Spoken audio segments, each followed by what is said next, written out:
All right, today we're diving into a real puzzle happening in Utah's tech scene. See, the state is pumping millions and millions of dollars into computer science education, but the results? Well, they're a bit of a paradox.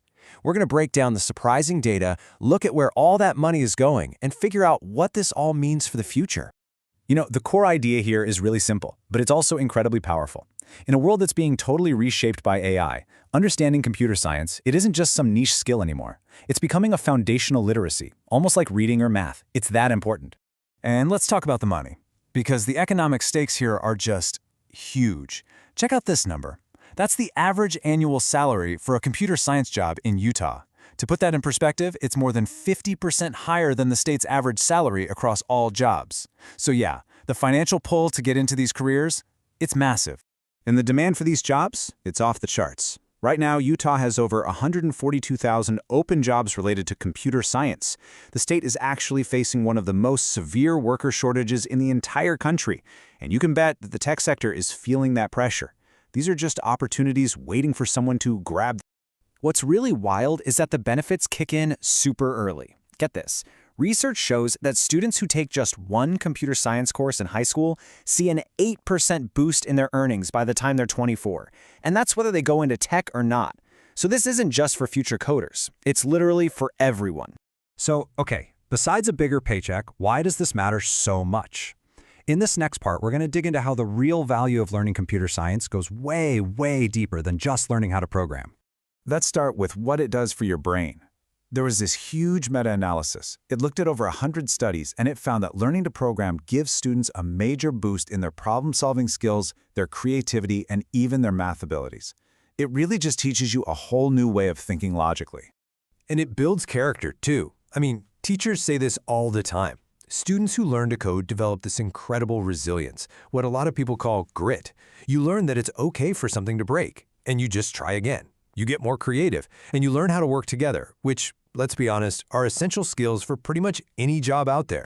So Utah saw all these benefits and decided to make some pretty serious moves. Let's get into the good news part of the story. The state's really strategic and growing investment in computer science, starting from kindergarten all the way up. Just look at this timeline. It really shows how committed the state is. They started with just over $3 million back in 2020, and that investment is set to hit $10 million by 2025. And what's really important is that a big chunk of that is now permanent, ongoing funding. This isn't some short-term experiment, it's a real long-term strategy. So where's all that cash going? Well, it's going straight into the classrooms. For the younger kids in elementary and middle school, it's all about hands-on tools. Robotics is the most popular way they're teaching this stuff, followed by visual coding platforms you might have heard of, like Scratch and Code.org. The whole idea is to make learning fun and accessible right from the start. And they're being consistent about it. On average, elementary schoolers in these funded districts are spending about 1 hour every single week on coding activities. So you can see the plan is definitely being put into action.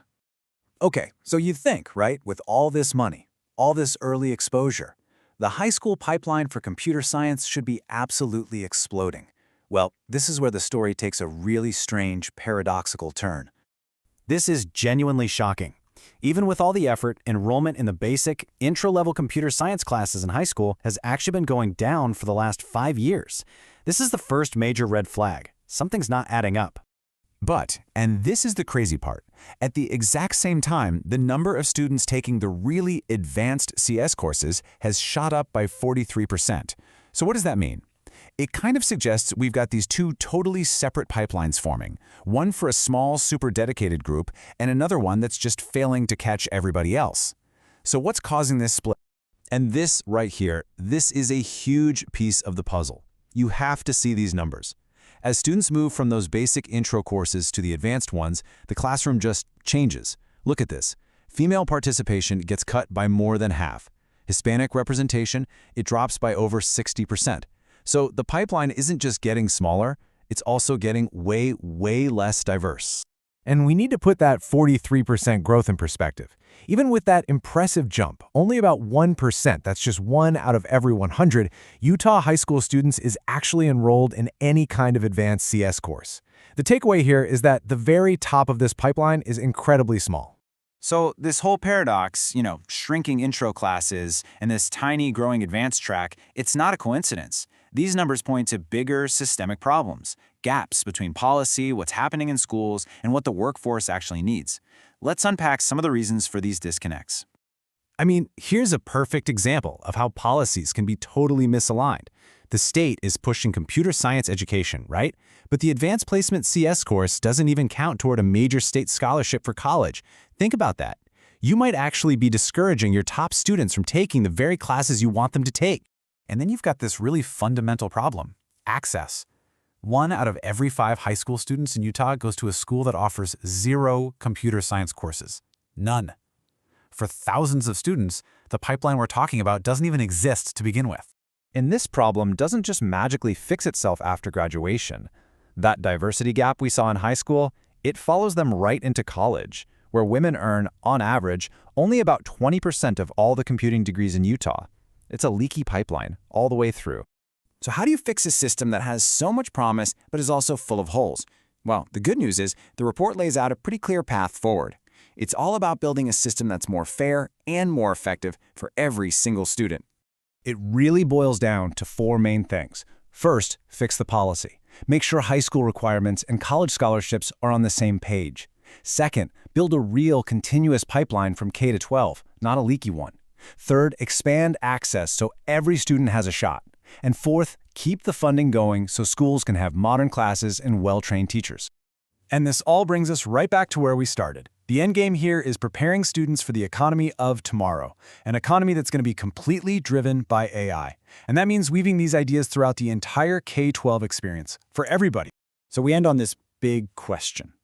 Utah has built a really strong foundation, and they've shown they're willing to put their money where their mouth is.